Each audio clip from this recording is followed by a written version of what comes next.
Hello, everyone, and welcome to the Boring AFC. Today, I'm going to be asking the question, is the 10 evolving? And I think the 10 in general in football, not just for Arsenal, but in football, particularly in the Premier League, is a real hot topic of debate, or if not, it should be.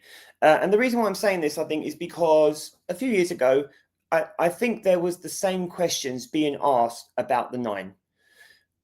The 9 almost disappeared, I think, a few years ago when Pep joined the league and we had this kind of different way of playing up front where it wasn't like we were used to. And we had this idea of the false 9 and we didn't really know what that meant.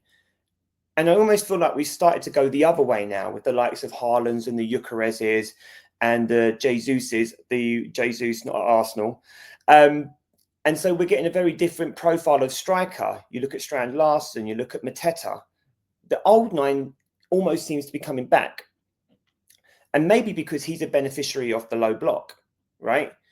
Whereas the 10, I think, is suffering. And it's almost like we're seeing the 10s fall off a little bit and they're getting a lot of criticism for that. And I'm not completely convinced that that is solely their fault. And I'm not just saying this is an Arsenal problem. I think it's a general Premier League problem, actually. So, yes, before I get into that, please subscribe. I'm trying to get to 50 subscribers so I can stream live. That is the ultimate goal for me. So please, if you could do that, that would be absolutely amazing. All right, so let's get started then. Is the 10 evolving to try and cope with the low block? The Premier League is super competitive. It is one of the most competitive leagues in the world, if not the most competitive league in the world. And there's a lot of questions at the moment about, or you hear lots of debates where people are saying the quality of the Premier League has fallen off. To an extent, I can see the argument on that, right? Particularly at the top end, the higher echelons of the table, you can see where the quality isn't perhaps as good as it was 10, 15, 20 years ago, where you had the likes of, if we say from Henry all the way up to the Sergio Agueros of the world, right? The Salahs in between, the De Bruynes and everyone else, right? You could say at the top end, we aren't seeing that quality of player as much. However, the floor of the Premier League, I think, has risen and it's got higher. So actually the gap isn't as big as it used to be. So you're not seeing these ridiculous score lines as often, I think, right? There's still some amazing score lines out there, but they're not as ridiculous as they used to be, right? And so because of that, teams know they are more competitive and they're setting up in a way that makes it really challenging to beat them. You had this wonderful football of Pep and Klopp, and before that, the Henrys, the Wengers and the Fergusons and anyone in between who you thought was playing colourful football, right?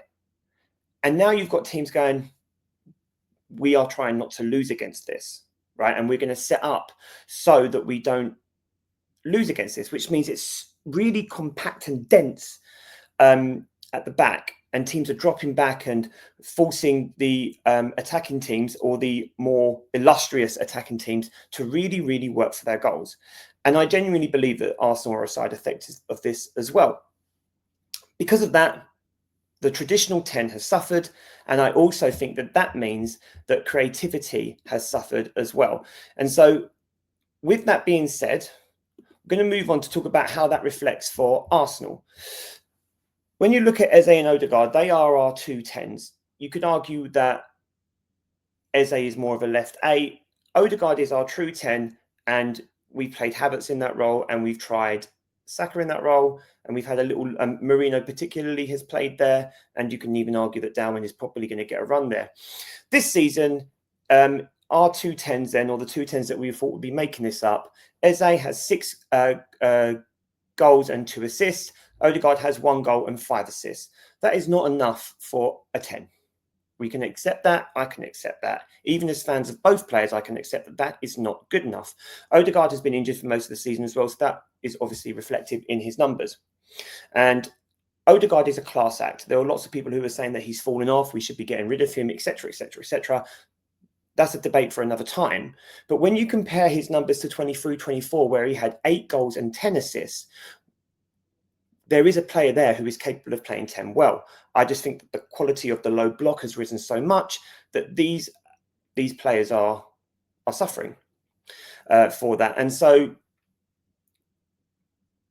what does that mean for the 10 going forward? And when you look at Odegaard and Eze, there's an argument to be had that actually when they've been at their best, it's because they've been dropping.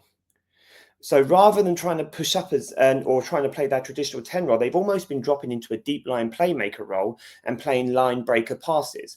And you could argue that that's where they've been the most useful, or found the most for their time or their efforts. And this is not just an Arsenal issue. I genuinely believe this. This is not just an Arsenal issue. This is a product of the low block. Arsenal are a side effect of this low block and the way that they are playing currently, because they're trying to win games. But you only have to look at Foden. Foden has suffered over the last 18 months. Wirtz has failed to make an impact. Even Bruno, I think, is having to drop deeper. And for what it's worth, I think Bruno is the best 10 in the Premier League right now. I think he walks into any Premier League team as the 10. I think he's the best one. But I also think that he's the one that's adapted the best. And maybe that's because overall he's the best footballer out of all of them, right? But he is able to drop into the 6. He is able to carry the ball. He is able to play the line breaking passes.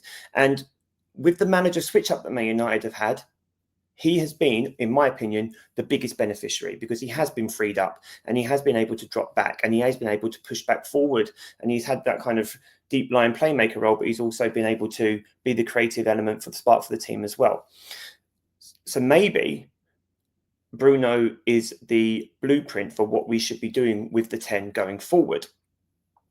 But it still begs, I think, the bigger question: what does that mean for Arsenal, and how are they going to adapt to that? How are they going to be better?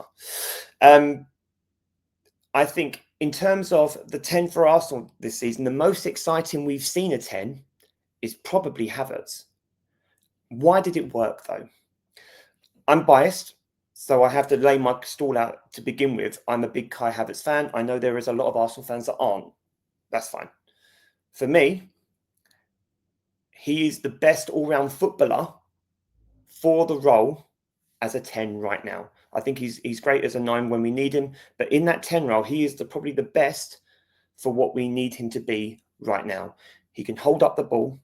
He plays closer to the striker, which is the other variant of this 10. We have this deep line dropping 10, and then we have the 10 that almost pushes up into the second striker. And when he did that, unfortunately, he got injured straight afterwards. But when he did that, Gyökeres looked more relevant. The left wing looked more relevant, a problem we've had massively this year.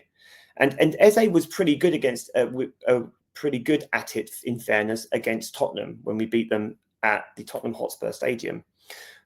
But the team has looked overall the most fluid when we had the high press 10 playing the line breaking passes and bringing the striker, who is a true 9, into the game. And I think that's another criticism of Arsenal, where we haven't been playing to Gyökeres' strengths. Whether or not you think he's good enough for the club, that's not his fault. He was signed, right? So you sign a player, you play to their strengths. And Arsenal haven't played to his strengths. But when Havertz was pushing up nice and tight for him, Arsenal were playing significantly better. And the same for Eze when he was pushing high up against Tottenham. And it kind of frustrates me that we're not doing that more, because the deep line playmaker role works and it's great. And I think Odegaard is good at it. But in terms of seeing a little bit more fluid football, that 10 should be pushing nice and high to help cope with the low block. And the reality is, Dalman is the type of player that would benefit from that role too. He's a wonderful ball carrier. He's young, he's sprightly, he's strong, he can weave. He is the type of player, if he can learn to hold up the ball when it's coming over the top, that would really benefit from that high 10 role. I'm not a fan of seeing Dalman on the wing. I don't think he's a winger. I like him coming through the middle. I don't like the Messi comparisons, right? But he has the glide. I think I said last week that he could run on quicksand like a ballerina, right? He's not the type of player you want out in the wing. You want that ball carrier in the middle, in that high press 10 role. He's the type of player that could absolutely destroy this current low block. Anyway, what do you think? Am I talking out of my arse? I mean, some of you probably think I am, but there is no doubt that the 10, like the 9 a few years ago, is the position on the pitch that seems to be the most in question. And that's not just an Arsenal problem. That seems to be a thing across the Premier League. And Bruno Fernandes, in my opinion, is the person who is doing it best right now. As always, please like, please subscribe. Help me get to 50 subscribers so I can stream live. That would be amazing. Hit me up in the comments. What do you think we should be doing with the 10? If you think we need a different 10, shoot me up on that as well, because I'd be really interested to hear your ideas. And until then, I'll see you next time. Up the Gunners.